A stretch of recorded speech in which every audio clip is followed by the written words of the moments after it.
Alors, malgré l'utilité sociale des acteurs malgré l'utilité sociale des acteurs de l'ESS, celle-ci est bien souvent questionnée.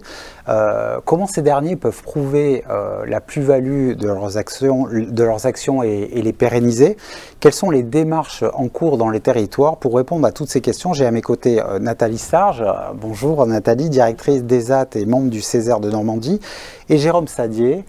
Bonjour, président d'ESS France et du Crédit Coopératif. Voilà, alors on va commencer, je vais d'abord me tourner vers Nathalie pour cette première question. Donc la plus-value des acteurs de l'ESS ne fait aucun doute, mais ces derniers peinent à démontrer leur utilité sociale. Comment on peut expliquer ces difficultés ?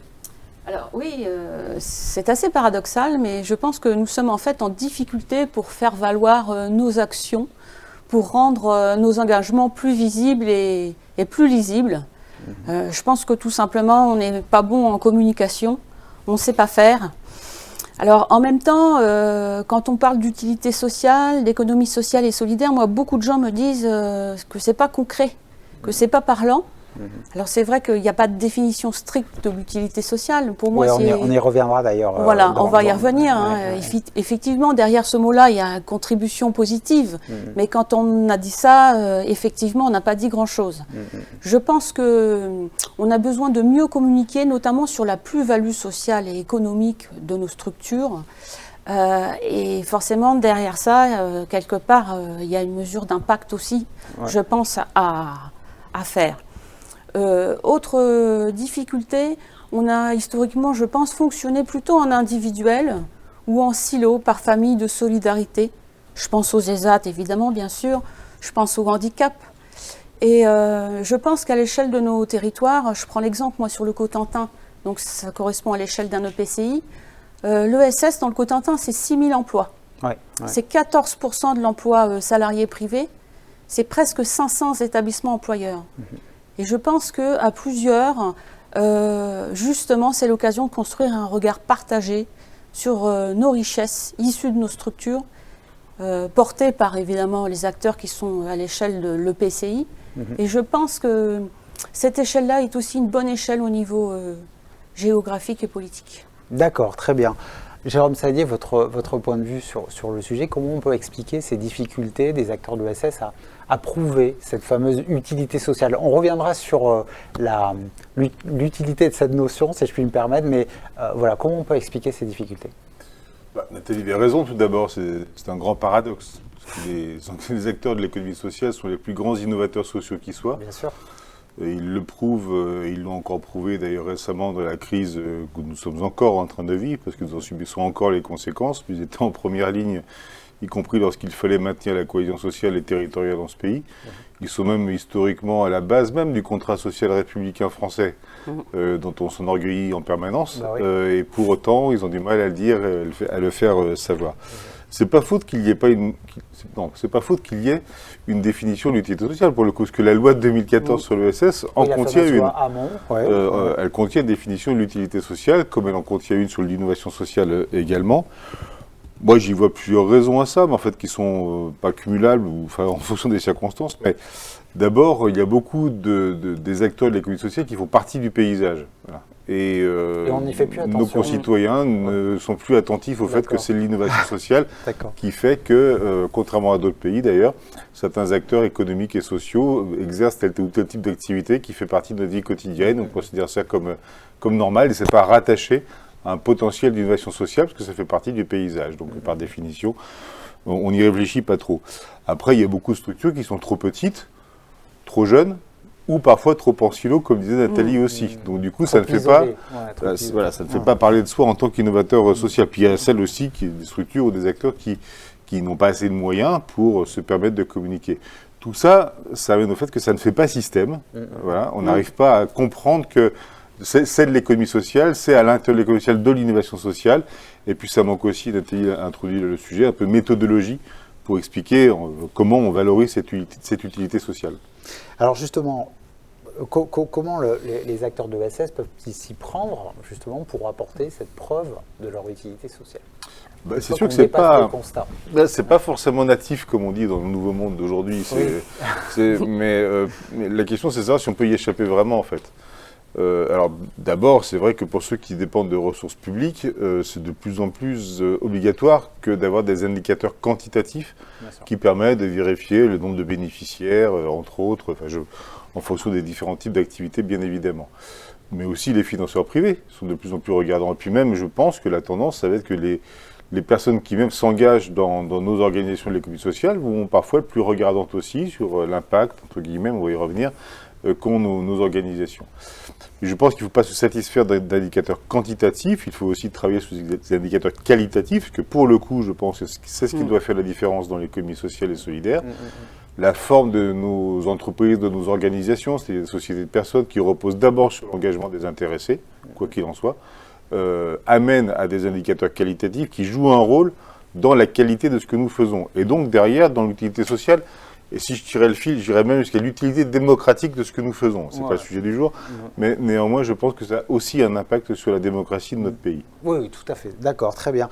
Nathalie, justement, si on observe un petit peu ce qui peut être mené en termes d'apporter la preuve, de prouver l'utilité sociale, est-ce qu'il y a des initiatives que vous avez en tête et comment est-ce qu'on peut faire justement pour apporter cette fameuse preuve de l'utilité sociale des acteurs de l'ESS?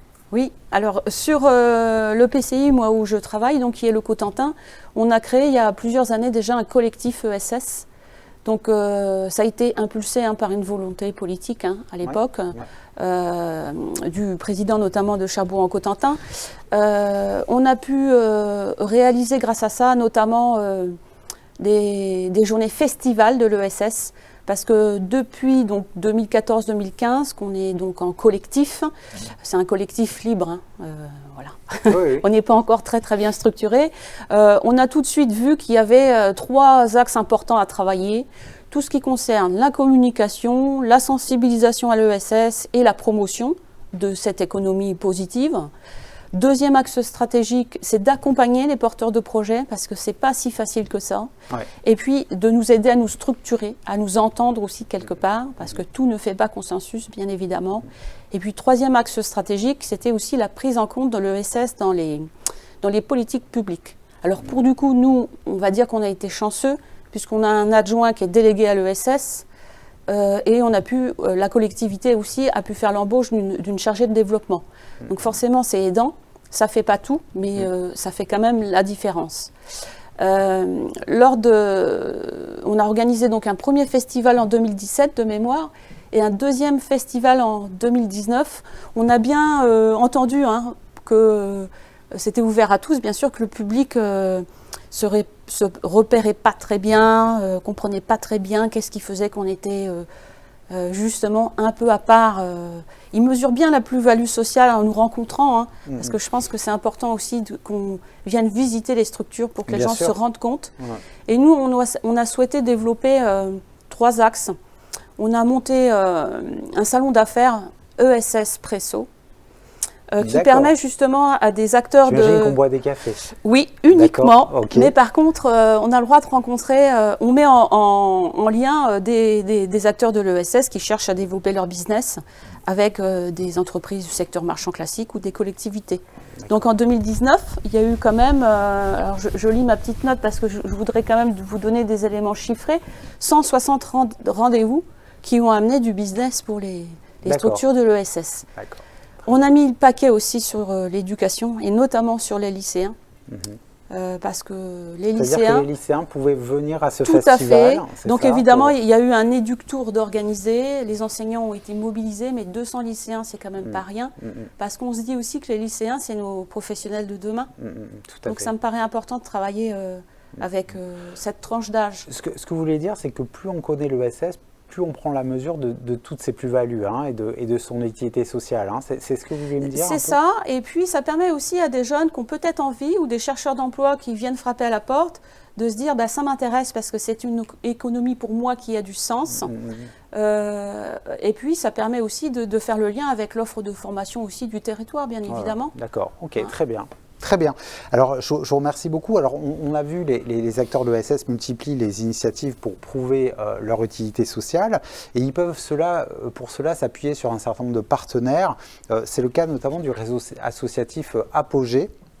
Alors, Anthony Michaud, qui est donc avec nous normalement en duplex, Bonjour Anthony.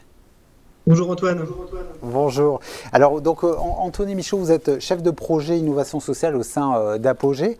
Qu'est-ce que vous avez mis en place pour permettre aux acteurs de l'ESS de faire valoir leur utilité sociale?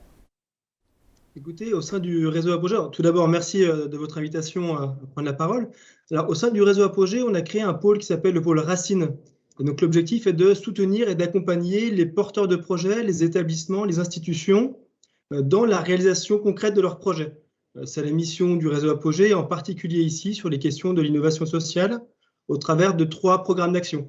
On crée des événements, physiques ou numériques. On va travailler sur un pôle de fertilisation. Et puis, on va accompagner concrètement les porteurs de projets techniquement sur les méthodologies de projet pour qu'ils puissent réussir leurs actions. En fait, on va fonctionner par plusieurs étapes. La première étape qui est importante pour nous, c'est d'identifier les projets remarquables, les bonnes pratiques pour pouvoir les valoriser. Parfois, on en parlera tout à l'heure, on n'a pas toujours conscience de la qualité du projet qu'on mène et puis malheureusement, il n'est pas suffisamment visible ou on ne peut pas l'exporter. Ensuite, on cherche à favoriser le partage de ces expériences et de ces réussites, justement pour permettre aux acteurs de se nourrir entre eux. Et donc, c'est notre troisième marche, finalement, c'est de mettre en réseau les acteurs pour simplifier les démarches de co-construction, de mutualisation et d'ancrage territorial. Et finalement, on a une position, on va dire, de passerelle entre les acteurs terrain et puis les têtes de réseau qui vont centraliser, analyser, conceptualiser l'innovation sociale. D'accord. Alors justement, vous voyez énormément d'acteurs, énormément d'initiatives qui sont menées dans le cadre de l'ESS. À quelles difficultés se heurtent ces acteurs quand vous échangez avec eux pour prouver cette fameuse utilité sociale?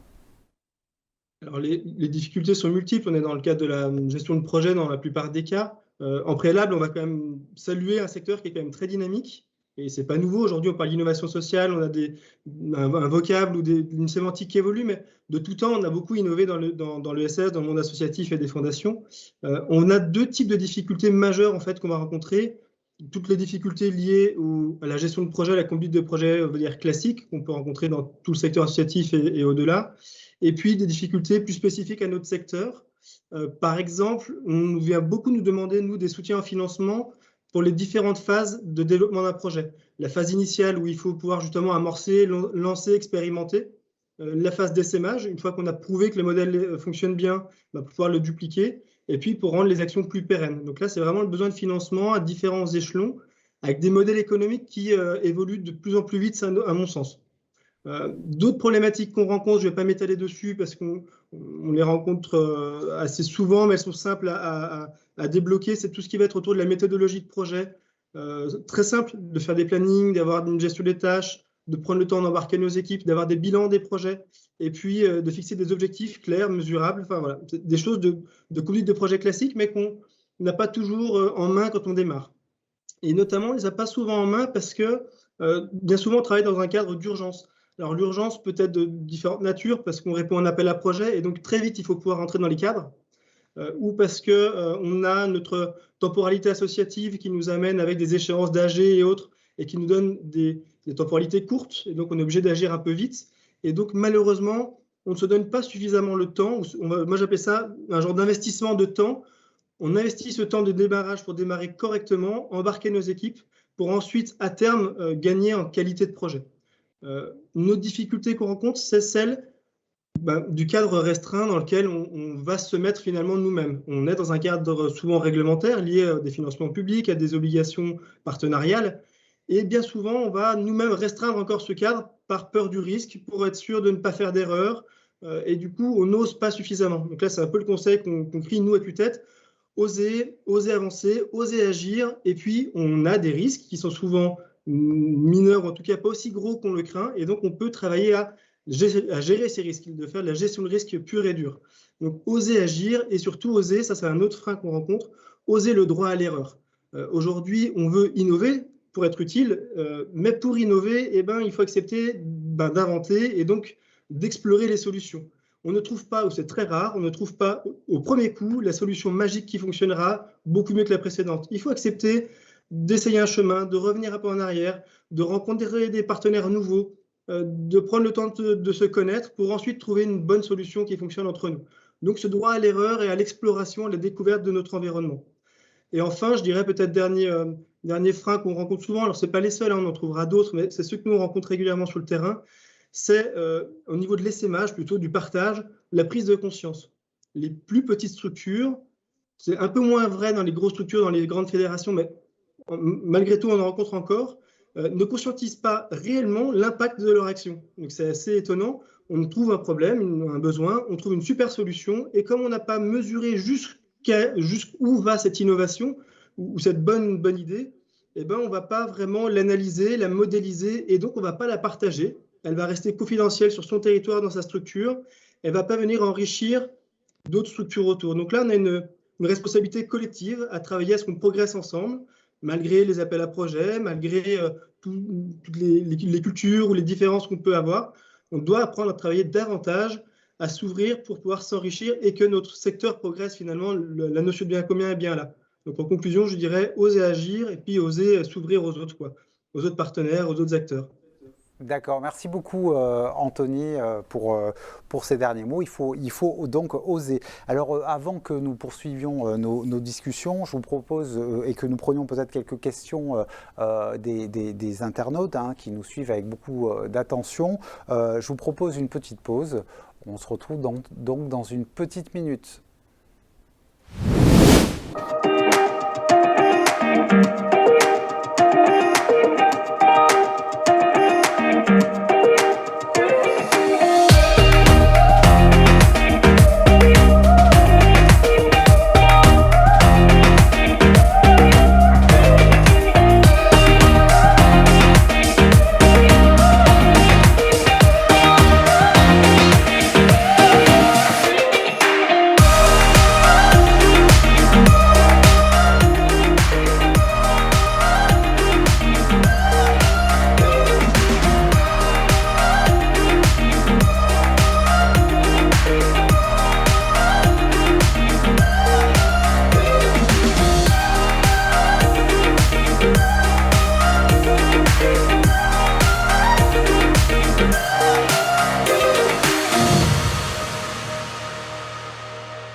Alors on se retrouve avec peut-être quelques questions. Donc il y a une question d'Éric. Peut-on à la fois avoir une utilité sociale et être performant sur le plan économique? Alors je ne sais pas qui veut répondre en premier à cette question. Nathalie. Eh ben, alors moi je dirais, c'est pas peut-on, je pense qu'on se doit d'être performant économiquement. Ouais. Et c'est pas parce qu'il y a une utilité sociale que ça nous dédouane d'une bonne gestion, j'ai envie de dire, financière, commerciale. Alors j'ai envie de dire que c'est la mission même des ESAT, et c'est pas d'aujourd'hui, ainsi que les structures de l'insertion par l'activité économique. On gère, alors notamment dans l'action sociale et médico-sociale, de l'argent public par le biais de prix de journée, subventions, dotations globales de fonctionnement. Donc c'est extrêmement important d'être à l'équilibre, et si c'est possible aussi de faire quelques résultats, ça permet de réinvestir auprès des équipes et des personnes que l'on accompagne.